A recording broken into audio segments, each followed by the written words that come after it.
नमस्ते दोस्तों, book tuber विशाल channel में आपका फिर से स्वागत है, जहां हम किताबों और आत्म सुधार की दुनिया का पता लगाते हैं। आज हम डेल कार्नेगी की अच्छा बोलने की कला और कामयाबी बुक के चैप्टर में खुद को डालेंगे। तो चलिए शुरू करते हैं। चैप्टर 12, स्वर। ओह, उस आवाज में कुछ ऐसा है जो मेरे अंतर्मन की गहराइयों तक पहुंचता है। लॉन्गफेलो क्राइस्ट्स द लंदन टाइम्स के एक प्रभावशाली आलोचक ने कहा था कि अभिनय में बोलने की कला का 90% योगदान होता है। भाषण के संदेश को अलग कर दिया जाए तो सर्वजन के सम्मुख बोलने की कला पर भी यह सिद्धांत पूर्ण रूप से लागू होता है। शानदार आवाज और सुर का सटीक बदलाव दर्शकों को उत्साहित करने का कार्य करती है। इस प्रतिभा के साथ महान विचारों का मिश्रण यादगार भाषण की बुनियाद रखता है। लेकिन ये भी मानना गलत होगा कि केवल शानदार आवाज किसी व्यक्ति को महान वक्ता बना सकती है। इसके लिए वक्ता का स्वभाव और अन्य प्रतिभाओं का भी समान महत्व होता है। गहन एवं सुरीली आवाज का अभ्यास कराने वाले प्रो ग्लैडस्टोन ने कहा है, 100 पेशेवर गायकों की भीड़ में से 90 गायक सामान्य स्तर से ऊपर नहीं उठ पाते। दरअसल आमतौर पर गायक अभ्यास से कतराते हैं या इसके महत्व को नहीं समझ पाते। इस कथन पर विचार करना बहुत जरूरी है। शानदार आवाज के लिए 3 आधारभूत गुणों का होना बहुत जरूरी है। 1. सरलता। सुरीली आवाज का रहस्य शिथिलता में छुपा होता है। शिथिलता से सरलता का जन्म होता है। आवाज पैदा करने वाली तरंगें तनावपूर्ण मांसपेशियों के मुकाबले तनाव मुक्त मांसपेशियों से टकराकर ज्यादा मधुर स्वर पैदा करती हैं। इस विधि को खुद पर आजमा कर देखिए। घृणा का भाव दर्शाते वक्त चेहरे एवं कंठ की मांसपेशियों को सिकोड़ते हुए बोलिए, मैं तुमसे नफरत करता हूँ। इसके बाद शांत हो जाए और हृदय में प्रेम की भावना जगाते हुए बोलिए, मैं तुमसे प्यार करता हूँ। दोनों अंदाज में भिन्नता आसानी से महसूस की जा सकती है। आवाज से जुड़ी कसरत का अभ्यास करते वक्त और बोलते वक्त स्वर पर दबाव न डालें। आवाज बेहद नाजुक होती है। इसके साथ सख्ती से पेश नहीं आना चाहिए। जबरदस्ती आवाज उत्पन्न करने की कोशिश न करें। इसे स्वयं उत्पन्न होने दें। आवाज को सहजता से उत्पन्न होने दें। इस पर रखे सभी बोझ को हल्का करने का प्रयास करें। भाषण देते वक्त कंठ पर तनाव नहीं होना चाहिए। यही कारण है कि मांसपेशियों को सिकोड़ने से परहेज रखने की सलाह दी जाती है। कंठ को आवाज के लिए चिमनी की तरह व्यवहार करना चाहिए। जाहिर है कि अप्राकृतिक सिकुड़न चिमनी को उसी प्रकार खराब कर देती है जैसे तनाव से ग्रस्त कंठ से निकली आवाज। हताशा और मानसिक तनाव की वजह से चेहरे और कंठ में शिकन पैदा होती है। संतुलन और आत्मविश्वास के लिए संघर्ष करें। बड़ा सवाल है कि शिथिलता कैसे हासिल की जाए। इसका सबसे आसान रास्ता है शांत होने की इच्छा। अपने हाथों को कंधे की सीध में खड़ा करें और अचानक हाथ को खड़ा रखने की शक्ति छोड़ दें तथा हाथों को नीचे गिरने दें। इसी तरह कंठ की मांसपेशियों को सिर और गर्दन ढील छोड़कर आराम देने का अभ्यास करें। अपनी कमर के सहारे शरीर के ऊपरी हिस्से को घुमाएं। सिर को ढीला छोड़ दें और शरीर के निचले हिस्से को स्वाभाविक तौर पर घूमने दें। याद रखें, इस प्रक्रिया में बल का प्रयोग न करें और सिर को बिल्कुल ढीला छोड़े रखें। गर्दन को शिथिल रहने दें और शरीर के निचले हिस्से के साथ खुद ब खुद घूमने दें। सिर को छाती पर गिरने दें। फिर सिर को उठाएं और जबड़े को झूलने दें। जबड़े को उस समय तक ढीला छोड़ें जब तक जबड़े में भारीपन का एहसास न हो। कुछ समय बाद ऐसा एहसास होगा जैसे चेहरे पर वजन लटका दिया गया हो। इस कसरत के द्वारा स्वर में मधुर बदलाव के लिए मांसपेशियां तैयार हो जाएंगी और स्वर बिना किसी बाधा के निकलने लगेगा। इसी प्रकार होठों को भी लचीला बनाने का अभ्यास करना चाहिए। होठों के जरिए भी स्पष्ट और मधुर स्वर उत्पन्न करने में सहायता मिलती है। होठों में लचीलेपन के लिए मो एवं मैं का बार बार उच्चारण करें। मो बोलते वक्त होठों को ओ का स्वर पैदा करने जैसा गोल बनाएं। मैं बोलते वक्त होठों को इस तरह फैलाएं जैसा कि हंसते वक्त किया जाता है। इस अभ्यास को बार बार करें और होठों को कसरत करने का ज्यादा से ज्यादा वक्त दें। इसी प्रकार निम्नलिखित अभ्यास करने का प्रयास करें। मो ई ओ सस आ। इस अभ्यास पर निपुणता हासिल करने के बाद निम्नलिखित अभ्यास होठों में लचक पैदा करने के लिए बहुत कारगर साबित होंगे। नीचे अंकित किए गए स्वरों को याद कीजिए, भाव को नहीं। इन स्वरों का निरंतर अभ्यास कीजिए। ए जैसे ऐनक में, ई जैसे इनाम में, यू जैसे यूक्रेन में, आ जैसे आह में, आए जैसे आइस में, और जैसे ऑल में, ए जैसे एतराज में, ई जैसे ईख में, आ जैसे आम में, ओ जैसे ओखली में, ओ जैसे ओस में, ऊ जैसे ऊंचा में, औ जैसे ऑक्सीजन में, ऊ जैसे उल्लू में, ए जैसे एक में, ई जैसे इमली में, ऊ जैसे ऊंट में, ई जैसे इसमें। इस अभ्यास को करते वक्त ध्यान रखें कि सांस भरने के बाद आवाज को गले की जगह पेट से निकाला जाए। जिस तरह कमर के बल लेटकर आसानी से सांस ली जाती है, उसी तरह सांस लेने का अभ्यास करें। अभ्यास के दौरान आपको महसूस होगा कि सांस लेने और आवाज पैदा करने की क्रिया में पेट की विशेष भूमिका होती है।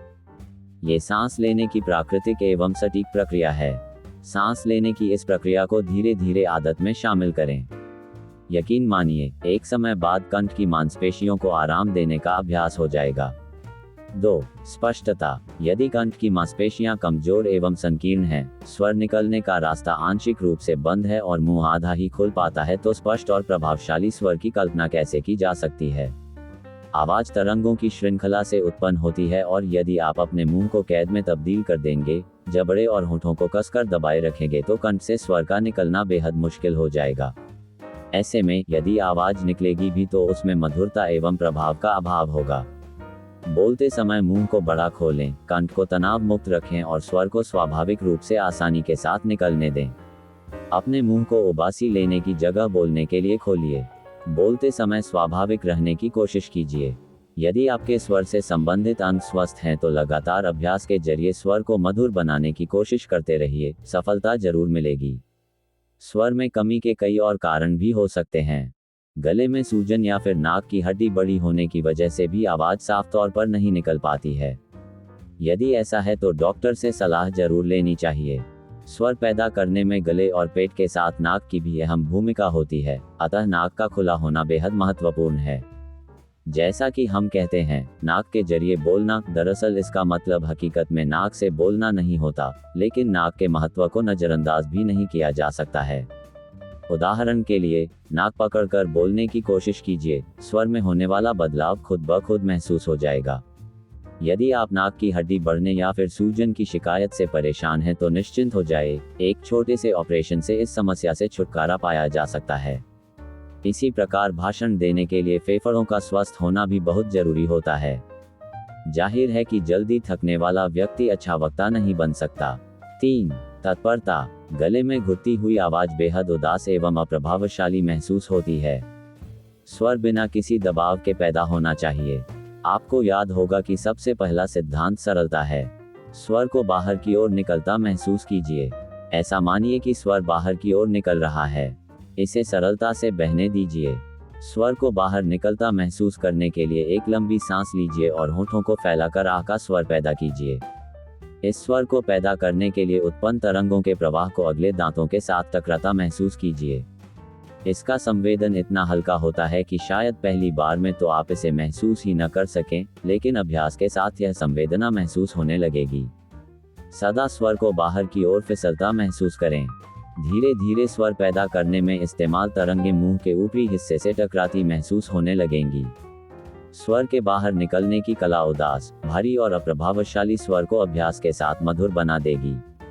होठों को बंद कीजिए और ओ, मन, अर्र जैसी गुनगुनाहट कीजिए। क्या ये स्वर पैदा करते वक्त होठों में तरंगों से उत्पन्न कंपन महसूस होता है? चेहरे के सामने अपनी हथेली रखिए और जोर से बजजज की आवाज निकालिए। क्या आप बाहर निकलने वाली तरंगों को हथेली से टकराता महसूस कर रहे हैं? यदि नहीं तो अभ्यास कीजिए। याद रखिए, स्वर को बाहर धकेलना ही एकमात्र विधि है। इसे बाहर धकेलने का निरंतर अभ्यास किया जाना चाहिए। स्वर को थामने की कला का विकास। दूरी तक आवाज पहुंचाने के लिए केवल चिल्लाना काफी नहीं होता है। इसके लिए शब्दों की स्पष्टता बेहद आवश्यक होती है। मंच के सामने दर्शकों की पहली दूसरी पंक्ति तक मंच पर लहराते कागज की खड़खड़ की आवाज तक पहुंच जाती है। यदि स्वर में स्पष्टता है तो यकीनन सुना और समझा भी जाएगा। हालांकि इस बात से भी इनकार नहीं किया जा सकता कि भाषण आखिरी कतार में बैठे दर्शकों को भी सुनाई देना चाहिए। यदि पिछली कतार में बैठे दर्शकों को भाषण सुनने में असुविधा हो रही है तो स्वर के निम्नलिखित सिद्धांत को समझने की कोशिश कीजिए।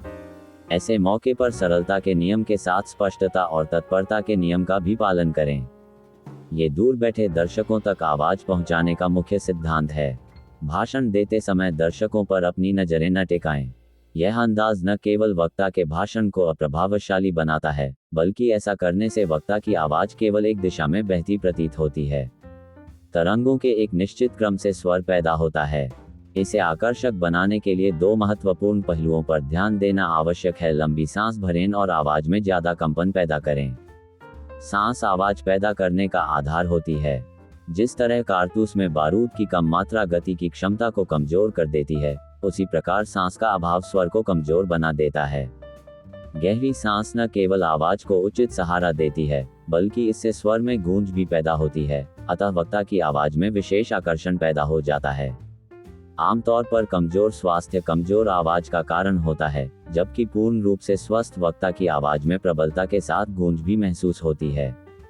स्वास्थ्य विज्ञान से संबंधित सिद्धांतों के बारे में विद्वानों में कई मतभेद हैं, लेकिन एक बिंदु पर सभी की राय समान है। गहरी सांस भरने की कला से आवाज की प्राण शक्ति और आयु में बढ़ोतरी होती है।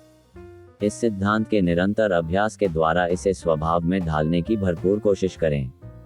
बोलने से पहले लंबी सांस लें, लेकिन ध्यान रखें, सांस भरने के बाद बोलते वक्त सांप की घर्रा घर्रा न सुनाई दे। एक सांस में इतना लंबा न बोलें कि दूसरी सांस भरने का मौका ही न मिले।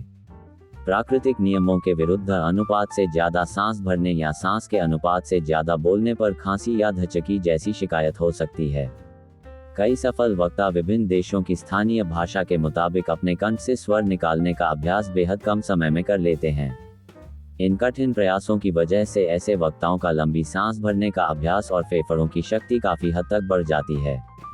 कड़े मुकाबले वाले बास्केटबॉल और टेनिस जैसे खेलों के द्वारा गहरी सांस लेने की शक्ति को अकाल्पनिक तौर पर बढ़ाया जा सकता है। यदि यह विधि आपके लिए सहज नहीं है तो निम्नलिखित सुझावों पर ध्यान दें। अपनी कमर के दोनों हिस्सों को हथेली से पकड़ें। अपनी उंगलियों और अंगूठे के माध्यम से कमर को जकड़ें और फेफड़ों से हवा तेजी से बाहर की ओर छोड़ें। गहरी सांस लें। याद रखें, इस क्रिया का केंद्र बिंदु शरीर का मध्य हिस्सा यानी पेट होना चाहिए। ऐसा करते वक्त कंधों को न उचकाएं। इस कसरत को बार बार दोहराने का अभ्यास करें। विशेषज्ञों ने लंबी सांस भरने की कला के विभिन्न तरीकों को अपनाने की सलाह दी है। खास बात है कि सभी तरीकों में लंबी सांस खींचने और छोड़ने को विशेष महत्व दिया गया है। स्वर में कंपन पैदा करने के लिए भी अभ्यास सबसे अहम भूमिका अदा करता है। अपनी उंगली को होंठों पर रखें और तेजी से ऊपरी व निचले होंठ से टकराएं। ऐसा करते वक्त अपने गले से आवाज बाहर की ओर फेंकें। क्या आपको होंठों में कंपन महसूस हुआ? यदि नहीं तो अभ्यास करें, परिणाम बेहद जल्द सामने आ जाएगा। इस अभ्यास को दोबारा करें और नाक से आवाज को बाहर फेंकें। नाक के ऊपरी हिस्से को अंगूठे और पहली उंगली से दबाएं। क्या नाक में कंपन महसूस हो रहा है? अपनी हथेली को अपने सिर पर रखें और नाक से निकलने वाली आवाज दोबारा निकालें। आवाज को सिर से उत्पन्न होता महसूस करें। क्या सिर में कंपन महसूस हो रहा है? अब हथेली को सिर के पीछे रखें और पहली प्रक्रिया को दोबारा अपनाएं। इसके बाद हाथ को सीने पर रखकर समान अनुभव करें। शरीर के जिस हिस्से में आवाज की वजह से कंपन हो रहा है, उसी हिस्से से आवाज को निकलता हुआ महसूस करें। सांस को पूरी तरीके से बाहर छोड़ने के बाद इस प्रक्रिया को फिर दोहराएं और पूरे शरीर में उत्पन्न सरसराहट को महसूस करने की कोशिश करें। शरीर में महसूस होने वाली सरसराहट यकीनन मजेदार महसूस होगी। स्वर की शुद्धता। फिजूल में सांस खर्च करने से स्वर की गुणवत्ता घट जाती है। सांस पर ध्यान से नियंत्रण स्थापित करें। स्वर उत्पन्न करने के लिए सांस की सही मात्रा का उपयोग करें। बाहर निकलने वाली सांस के एक एक कतरे को उपयोग में लाएं। ऐसा करने में नाक में सांस की घर्रा घर्रा सुनाई पड़ती है। सांस को खर्चीले स्वभाव के साथ खींचें, लेकिन बाहर बेहद कंजूसी के साथ निकालें। स्वर के लिए सलाह। आवाज फटने के समय शक्ति का बेहद कम प्रयोग करें। भाषण देते वक्त ठंडे पानी से परहेज रखें। बोलने में इस्तेमाल होने वाली ऊर्जा से कंठ की मांसपेशियां गर्म हो जाती हैं, अतः ठंडा पानी कंठ को आघात पहुंचा सकता है। स्वर को बेहद ऊपर तक ले जाने से बचें। ऐसा करने से आवाज कर्कश हो सकती है। वक्ता आमतौर पर यह गलती करते हैं। यदि सहसा महसूस हो कि आवाज बेहद ऊंचे स्वर पर पहुंच गई है तो स्वर को सहजता के साथ नीचे लाएं। इस अभ्यास को दिनचर्या का हिस्सा बनाने की कोशिश करें।